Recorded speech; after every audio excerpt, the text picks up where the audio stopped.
Hello everyone. तो जैसा कि हम लोग हाइड्रोलिक्स पढ़ रहे हैं, तो जो चैप्टर चल रहा है हमारा वो क्या है, फ्लो ऑफ फ्लूइड। तो पिछले लेक्चर में हम लोगों ने बर्नौली थ्योरम को कवर किया था। तो आई थिंक बर्नौली थ्योरम आप लोगों को समझ में आ गया होगा कि बर्नौली थ्योरम होता क्या है। और उसके बाद हम लोगों ने उसके फॉर्मूले को भी क्या किया था, प्रूफ किया था। अब हमें आगे जो देखना है वो क्या है, बर्नौली प्रमेय की सीमाएँ, मतलब लिमिटेशन ऑफ बर्नौली थ्योरम। तो बर्नौली थ्योरम कब कब और कहाँ कहाँ अप्लाई होगा, उस कंडीशन को हमें पढ़ना है। तो आइए देखते हैं। तो पहले एक बार रिवीजन कर लेते हैं बर्नौली थ्योरम फार्मूला क्या था। तो क्या होता है ये कि किसी भी जगह पे कोई भी पाइप हो, नली हो, चैनल हो, कहीं भी हमारा क्या होगा, अगर पानी का फ्लो हो रहा हो, कहीं लिक्विड का फ्लो हो रहा हो, तो किसी भी फ्लो के दौरान, अब फ्लो में कुछ एजम्पशन होते हैं हमारे कि फ़्लो कैसा होना चाहिए, आपका इनकम्प्रेसिबल और स्टडी फ्लो होना चाहिए। तो उस दौरान किसी निश्चित मात्रा के द्रव्यमान के लिए आपके किसी भी बिंदु पर जो टोटल एनर्जी या टोटल हेड होता है वो क्या होता है, आपका कांस्टेंट होता है। और इसके लिए जो फार्मूला हम कहते हैं वो क्या होता है, z plus P upon W plus V square upon 2g equal to constant. ठीक है। तो ये हमने क्या कर लिया है, पढ़ लिया है बर्नौली को अच्छे से। अब हमें क्या पढ़ना है, लिमिटेशन ऑफ बर्नौली पर देखना है कि क्या होता है। तो पहला कंडीशन आपका यही है कि द्रव कैसा होना चाहिए, असंपीड्य होना चाहिए। द्रव कैसा होना चाहिए, असंपीड्य, मतलब जिसकी डेंसिटी और आयतन में कोई भी परिवर्तन ना हो, वो कैसा होता है, असंपीड्य द्रव होता है। उसको कहते हैं इंग्लिश में इनकम्प्रेसिबल। ठीक है। दूसरा पॉइंट ये कह रहा है आपका कि अनुप्रस्थ काट पर सभी द्रवों की गति समान होनी चाहिए। जब हम जो किसी भी अनुप्रस्थ, जो भी पाइप है, चैनल है, कुछ भी अगर हम ले रहे हैं, तो उसकी जिस भी पॉइंट पे हम क्या करते हैं, सेक्शन करते हैं, उस सेक्शन के हर एक पॉइंट पे आपकी वेलोसिटी क्या होनी चाहिए, समान होनी चाहिए। और ऐसा पॉसिबल नहीं होता है, लेकिन हम मान के चलते हैं कि ऐसा है, और उसको हम बोलते हैं औसत वेग या मध्यमान वेग। ठीक है, जो कि हर एक बिंदु पे क्या होता है, एक समान होता है। ठीक है। तीसरा पॉइंट ये कह रहा है कि द्रव प्रवाह स्टडी होना चाहिए। द्रव प्रवाह कैसा होना चाहिए, स्टडी होना चाहिए। तो आप स्टडी पढ़ चुके हैं, क्या होता है, एक बार रिवाइज कर लीजिएगा कि स्टडी फ्लो क्या होता है। तो स्टडी फ्लो क्या होता है, किसी पर्टिकुलर टाइम, किसी भी मतलब टाइम, किसी पर्टिकुलर पॉइंट से, ठीक है, किसी पर्टिकुलर पॉइंट पे समय के रिस्पेक्ट में आपका जो फ्लूइड की प्रॉपर्टी होती है वो चेंज नहीं होती है। अगर ऐसा फ्लो है तो उसको हम बोलेंगे स्टडी फ्लो। ठीक है। और नेक्स्ट पॉइंट आपका ये कह रहा है कि द्रव का प्रवाह अश्यान होना चाहिए। द्रव का प्रवाह अश्यान होने का मतलब ये है कि उसकी विस्कोसिटी 0 हो। और ये तभी होगा जब फ्लूइड आपका कैसा होगा, आइडियल होगा। फ्लूइड कैसा होना चाहिए, आइडियल होना चाहिए। फ्लूइड आइडियल होगा तो उसमें अश्यान, मतलब उसमें श्यानता का बल लगेगा नहीं, श्यान फोर्स काम नहीं करेगा। विस्कोसिटी जब काम नहीं करेगी तो आपके हर एक पॉइंट की जो वेलोसिटी होगी वो सेम होगी। ठीक है। आगे कहता है कि बर्नौली प्रमेय में शीर्ष हानि का पद भी रखना चाहिए। जो हमने प्रूफ किया formula z plus P upon W plus V one square upon 2g equal to constant, उसमें हमें क्या किया हुआ है, नेक्स्ट पॉइंट ये लिखा है कि बर्नौली प्रमेय में शीर्ष हानि का भी पद शामिल होना चाहिए। क्योंकि ये जो आपने फॉर्मूला प्रूव किया है ये आइडियल फ्लूइड के लिए, किसके लिए, आइडियल फ्लूइड के लिए। क्योंकि जो आइडियल फ्लूइड होता है वो असंपीड्य होता है, अश्यान होता है और इनकम्प्रेसिबल होता है। ठीक है। तो ये क्या है, सिर्फ किसके लिए है, आपका आइडियल फ्लूइड के लिए है। लेकिन बात जब रियल फ्लूइड की करेंगे तो उसमें हमारा कुछ ना कुछ हानि भी होगी। जब हानि होगी तो उसके लिए हमारा क्या होना चाहिए, शीर्ष हानि का पद भी रखना चाहिए। और भी बहुत सारी हमारी लिमिटेशन होती हैं, लेकिन इतनी लिमिटेशन काफ़ी हैं, आप इसको ध्यान से याद कर लीजिएगा। अब आगे जो हमें पढ़ना है वो हमें पढ़ना है एप्लीकेशन ऑफ बर्नौली थ्योरम। ठीक है, एप्लीकेशन ऑफ बर्नौली थ्योरम। तो बर्नौली थ्योरम का प्रयोग कहाँ कहाँ होता है इसको हमें देखना है। तो जैसा कि आपके सामने दिख रहा है कि बर्नौली प्रमेय का उपयोग द्रव विसर्जन मापने वाले उपकरणों को बनाने में किया जाता है। द्रव का विसर्जन, विसर्जन का मतलब ये है फ्लो ऑफ रेट। ठीक है, फ्लो ऑफ रेट, डिस्चार्ज जिसको हम बोलते हैं। तो उसको अगर हमें फाइंड करना है, उसे कैलकुलेट करना है, जिस भी आप कोई ऐसा यंत्र बना रहे हैं जिससे आपको क्या करना है, डिस्चार्ज को फाइंड करना है, तो उस यंत्र में हम क्या करते हैं, बर्नौली थ्योरम का उपयोग करते हैं। तो ऐसे कौन कौन से डिवाइसेज होती हैं आइए देखते हैं। तो ऐसी जो डिवाइसेज होती हैं कौन कौन सी हैं आपकी, है वेंचुरी मापी है जिसको हम वेंचुरी मीटर कहते हैं, पिटाट नली, पिटाट ट्यूब, प्रेंडेंटल नली, प्रेंडेंटल ट्यूब, आर्फिस प्लेट, आर्फिस प्लेट, और प्रवाह नाजल जिसको हम फ्लो नोजल बोलते हैं। तो ये 5 हमारे पास डिवाइसेज हैं जिनमें क्या होता है कि बर्नौली थ्योरम अप्लाई होता है। क्या होता है? बर्नौली थ्योरम अप्लाई होता है और इन सभी के द्वारा हम क्या करते हैं कि डिस्चार्ज को मेजर करते हैं। ठीक है, तो सबसे पहले हम बात करेंगे यहाँ पे वेंचुरी मीटर की। तो वेंचुरी मीटर क्या है उसको हम देखते हैं। तो जैसा कि हमने पहले भी देखा कि वेंचुरी मीटर क्या है, किसका एप्लीकेशन है, बर्नौली थ्योरम का है। इसका मतलब ये बर्नौली प्रमेय के सिद्धांत पर काम करेगा। तो जैसा कि यहाँ पे लिखा हुआ है कि वेंचुरी मापी ऐसा उपकरण है जिसकी सहायता से किसी पाइप में बह रहे द्रव का विसर्जन किसी बिंदु पर ज्ञात किया जा सकता है। तो अभी हमने ऐसा पढ़ा भी कि एप्लीकेशन, आप जब बर्नौली थ्योरम देखा तो उसमें हमने यही देखा कि जितनी भी हमारी ये डिवाइसेज हैं सभी क्या करेंगे, विसर्जन को या फिर डिस्चार्ज को फाइंड करेंगे। तो यही पॉइंट यहाँ पे लिखा हुआ है। आगे लिखा हुआ है वेंचुरी मापी का मूल सिद्धांत यह है कि पाइप के काट खंड को कुछ लंबाई में कम कर दें तो वेग बढ़ने के कारण परिच्छेदों के बीच दाबांतर बन जाता है, जिसे माप कर विसर्जन ज्ञात कर लेते हैं। क्या मतलब है इसका कि जैसे कोई पाइप है जिसका सेक्शन क्या है, एक समान नहीं है, जो यूनिफॉर्म नहीं है। तो ऐसे में क्या होता है कि जब क्या होती है कि इसका जो क्षेत्रफल होता है, इस सेक्शन का क्षेत्रफल इसकी लंबाई बढ़ने के साथ साथ क्या हो, घटे। क्या हो रही है? जब लंबाई बढ़ रहा है तो सेक्शन का क्या हो रहा है, क्षेत्रफल क्या हो रहा है, घट रहा है।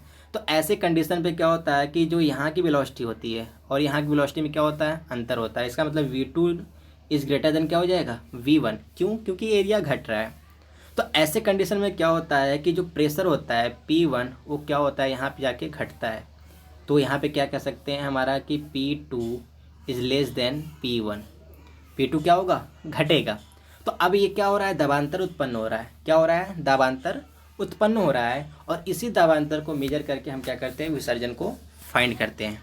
ठीक है, तो ये हमारा क्या था, इसका मूल सिद्धांत है कि हमें करना क्या है कि एक वेंचुरी मीटर को ऐसे बनाना है कि जिसमें क्या हो गई, आपका जो सेक्शन का क्षेत्रफल है, काट है, वो आपका क्या हो, लंबाई के अनुसार घटे। तो ऐसे करने के लिए हमारा क्या होता है, जब ऐसा होगा तो हमारा क्या होगा, वेलोसिटी में चेंज आएगा। और वेलोसिटी में जब चेंज आएगा तो उसकी वजह से क्या आएगा, दबांतर आएगा। और दबांतर जब आएगा तो जिससे हम माप करके क्या करेंगे, विसर्जन को फाइंड कर लेंगे। तो आगे हमने लिखा है यहाँ पे कि इसके मुख्यतः 3 भाग होते हैं। आपके किसके, वेंचुरी के मुख्यतः कितने भाग होते हैं, 3 भाग होते हैं। कौन कौन से होते हैं? तो ये फिगर है आपका जिसको हम बोलते हैं वेंचुरी मीटर। और 3 पार्ट्स होते हैं इसके। कौन कौन से होते हैं? पहला होता है आपका नोजल। क्या होता है, नोजल।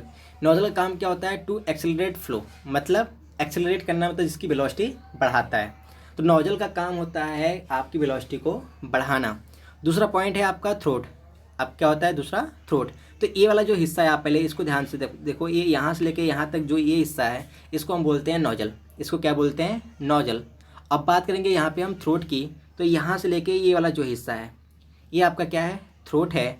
और आगे बात करें तो यहाँ से लेकर के ये जो हिस्सा है आपका, इसको हम बोलते हैं डिफ्यूजर। इसको क्या बोलते हैं, डिफ्यूजर। तो किसी भी वेंचुरी मीटर के कितने भाग होते हैं, 3 भाग होते हैं मेनली। पहला क्या होता है, नोजल होता है। दूसरा आपका थ्रोट होता है। और तीसरा क्या होता है, डिफ्यूजर होता है। ठीक है, तो अब आगे हम देखेंगे यहाँ पे। तो अब जैसे मैंने बताया कि नोजल का काम क्या है, टू एक्सेलरेट फ्लो, मतलब फ्लो की वेलोसिटी को इंक्रीज करना, बढ़ाना। उसी प्रकार से थ्रोट का काम क्या होता है, टू इस्टेब्लिश फ्लो, फ्लो को क्या करता है, इस्टेब्लिश करता है, उसको संतुलित करता है। और थर्ड है आपका डिफ्यूजर। डिफ्यूजर क्या होता है, टू रिकवर द प्रेशर। यहाँ पे आपका जो प्रेशर घटा है, क्योंकि वेलोसिटी बढ़ने के साथ साथ प्रेशर क्या हुआ है, घटा है। तो उस प्रेशर को क्या करता है, डिफ्यूजर में आपका क्या होता है, इसको रिकवर किया जाता है। जो आपका प्रेशर घटा हुआ है उस प्रेशर को फिर से दोबारा क्या किया जाता है, बढ़ाया जाता है। ठीक है, तो ये 3 हिस्से होते हैं किसी भी आपके वेंचुरी मीटर के। तो अब क्या करना है, हमें इसे प्रूव करना है। कुछ इसमें और कॉमन बातें हैं, नोट कर लीजिएगा। इसका कहने का मतलब है कि अगर ये आपका वेंचुरी मीटर जिस पाइप में लगाया जाता है, क्योंकि ये आपकी क्या है, पाइप है, ये जो है आपकी पाइप है, इसमें हमने क्या किया है कि इस वेंचुरी मीटर को, ये वाला जो इतना, इसको हम कहते हैं वेंचुरी मीटर, ये वाला हिस्सा। अब इस हिस्से को हमने पाइप में जोड़ा है। और इस पाइप का डायमीटर अगर मान ले डी हो, कितना है, डी है। पाइप का डायमीटर कितना है, डी है। तो अगर ये पाइप का डायमीटर अगर डी है तो आपका जो नोजल की लंबाई होती है वो कितनी होती है, 2.5 डी। कितना होता है, 2.5 डी।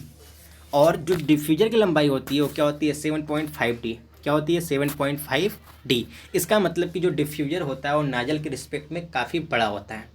ठीक है, अब आगे हम देखेंगे कि अब जाहिर सी बात है कि आपका जो वेंचुरीमीटर है किसका एप्लीकेशन है, बर्नौलीज़ थ्योरम का। तो अब यहाँ पे अगर हमें विसर्जन फ्लो का हमें विसर्जन ज्ञात करना है, डिस्चार्ज फाइंड करना है, तो किसका यूज करेंगे, हम बर्नौली थ्योरम का प्रयोग करेंगे। तो हमने क्या किया है कि यहाँ पे 2 पॉइंट माना है, क्या, पॉइंट 1 और पॉइंट 2। और मैंने क्या किया, एक रेफरेंस पॉइंट लिया है, आधार तल लिया है, जहाँ से इसकी हाइट क्या है, सेम है, कितना है, जेड। क्योंकि ये क्या है, जो आपका वेंचुरीमीटर रखा है हॉरिजॉन्टल रखा है, हॉरिजॉन्टल है, इस वजह से क्या है, हाइट भी क्या है, दोनों जगह बराबर है। इसका मतलब कि यहाँ पे जो स्टैटिक हेड होगा वो क्या होगा, सेम होगा। ठीक है, तो अब बिंदु 1 और बिंदु 2 पे हम क्या लगा देंगे, बर्नौली प्रमेय लगा देंगे। तो हम मान लेते हैं कि बिंदु 1 पे आपका प्रेशर क्या है, P1 है, वेलोसिटी V1 है, और एरिया क्या है, A1 है। और इसी प्रकार V2 पे बिंदु 2 पे प्रेशर क्या हो जाएगा, P2 हो जाएगा, एरिया क्या हो जाएगा, A2 हो जाएगा, वेलोसिटी क्या हो जाएगी, V2 हो जाएगी। तो इस तरीके से हम क्या करेंगे कि बिंदु 1 व 2 के बीच में बर्नौली प्रमेय लगाने पे, तो बर्नौली प्रमेय जब लगाएंगे तो इसका मतलब काट 1 पर संपूर्ण शीर्ष बराबर क्या हो जाएगा, काट 2 पे संपूर्ण शीर्ष। ठीक है, तो इसके लिए P1 अपान के W प्लस P1 अपान के W plus V1 square upon 2G बराबर P2 अपान के W plus V2 square upon 2G। इधर हम कर सकते हैं Z, इधर भी कर सकते हैं हम Z, जो कि कंप्लीट आपका बर्नौली थ्योरम को एक्सप्लेन करेगा। लेकिन Z और Z दोनों तो बराबर हैं, तो कट के क्या हो जाएगा, ख़त्म। तो क्या मिलेगा, हमें वही मिलेगा, P1 अपान के W plus V1 square upon 2G equal to P2 upon W plus V2 square upon 2G। ठीक है, तो इतना मिल गया हमें।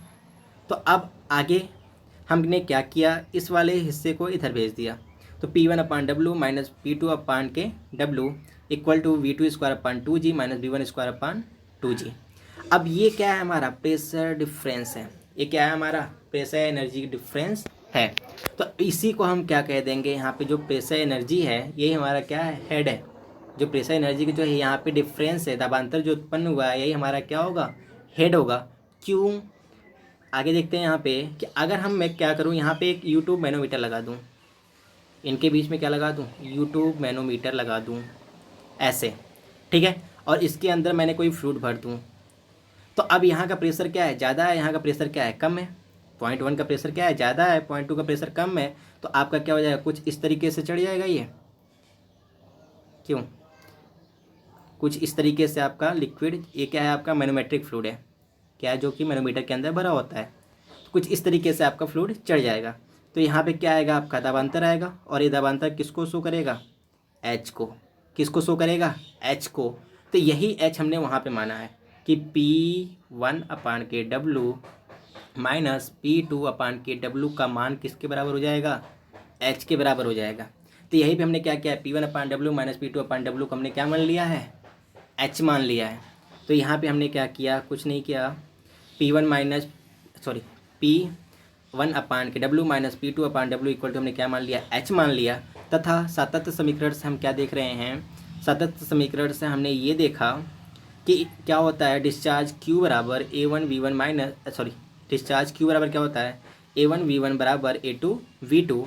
तो यहाँ से हम V1 का मान निकालेंगे तो क्या मिलेगा, Q अपान के A1, और V2 का मान निकालेंगे तो Q अपान के A2। तो हमें करना कुछ नहीं है, P1 अपान के W minus P2 upon W का मान H रखना है, और फार्मूले में V1 और V2 का मान रखना है। ठीक है, तो हमने क्या किया, यहाँ पे ये वाला जो है हम इसको H कर देंगे, और V1 और V2 का यहाँ पे मान रख देंगे। तो मान रखेंगे तो हमें यही मिलेगा, H इक्वल टू 1/2G, क्योंकि 1/V1 स्क्वायर अपान 2G था, और V2 स्क्वायर अपान 2G था। तो 2G क्या था, कॉमन था, तो इसको हमने बाहर ले लिया, और V1 की जगह क्या रख दिया, V2 की जगह Q अपान A2 का होल स्क्वायर माइनस Q अपान A1 का होल स्क्वायर। अब देखो Q भी क्या है, कॉमन है, Q भी क्या है, कॉमन है। तो कॉमन है तो इसको भी हम कॉमन ले लेते हैं। जब कॉमन लेंगे तो क्या मिलेगा, H equal to Q square upon 2G, bracket में क्या मिलेगा, 1/A2 square minus 1/A1 square. ठीक है, इसका एलसीएम जब लोगे तो क्या मिलेगा, A1 A2 मतलब A1 square into A2 square, और यहाँ पे ये तिरक चला जाएगा ऐसे और ऐसे, तो क्या हो जाएगा A1 square minus A2 square. ठीक है, अब हमें क्या निकालना है, डिस्चार्ज निकालना है, क्यू का मान निकालना है। तो क्यू स्क्वायर बराबर क्या मिलेगा हमें, क्यू स्क्वायर बराबर मिलेगा, देखो 2g इधर चला जाएगा तो 2gh, और ये a1 square into a2 square जो होगा वो ऊपर चला जाएगा, और बटे में क्या हो जाएगा a1 square minus a2 square. ठीक है, मान किसका चाहिए, क्यू का चाहिए। तो क्यू बराबर क्या मिलेगा हमें, अब a1 square minus a1 square into a2 square square है तो ये आपका बाहर निकल जाएगा। तो क्या मिलेगा, a1 a2 अंडर रूट में बटे के a1 square minus a2 square, और 2gh भी क्या हो जाएगा, अंडर रूट में चला जाएगा, तो मल्टीप्लाई अंडर रूट में 2gh। तो ये किसका मान मिला, क्यू, क्यू क्या है आपका, डिस्चार्ज है, विसर्जन है, उसका मान मिला। ठीक है, तो आपको देखो यहाँ पे जितनी भी चीज़ें दिख रही हैं ये इसको लेकर के, ये सारी चीज़ें क्या है आपकी कांस्टेंट है। मतलब आपका पाइप अगर है तो उसका एरिया बदलने वाला नहीं है। हर सेक्शन का, जिस सेक्शन की आप बात कर रहे हो, जो भी आप बेंचुरी मीटर की बात कर रहे हो, तो बेंचुरी मीटर में आपकी नोजल का जिस पॉइंट का आपने लिया है का सेक्शन और थ्रोट का सेक्शन लिया है वो बदलेगा नहीं, कांस्टेंट होगा।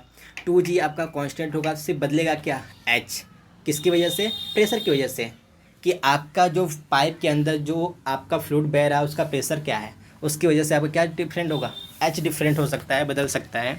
बाकी सब क्या होंगे, कांस्टेंट हो गए। इस वजह से हमने क्या किया है कि इसको लिख दिया है q बराबर k अंडर रूट h। और ये क्या है आपका वेंचुरी मापी स्थिरांक है, क्या है, वेंचुरी मापी स्थिरांक है, जिसका मान क्या है, a1 a2 अंडर रूट में 2g अपान के अंडर रूट में a1 square minus a2 square. ये आपका क्या है, k, वेंचुरी मापी स्थिरांक या कांस्टेंट, वेंचुरी मीटर कांस्टेंट। ठीक है, तो ये क्या था आपका वेंचुरी मापी, किसका एप्लीकेशन है आपका, बर्नौली थ्योरम का है। तो आज की क्लास इतना ही करते हैं, बाकी नेक्स्ट वीडियो में हम लोग नेक्स्ट एप्लीकेशन देखेंगे और भी जो एप्लीकेशन है उसको पढ़ेंगे। ठीक है, तो आज के लिए इतना ही, थैंक यू।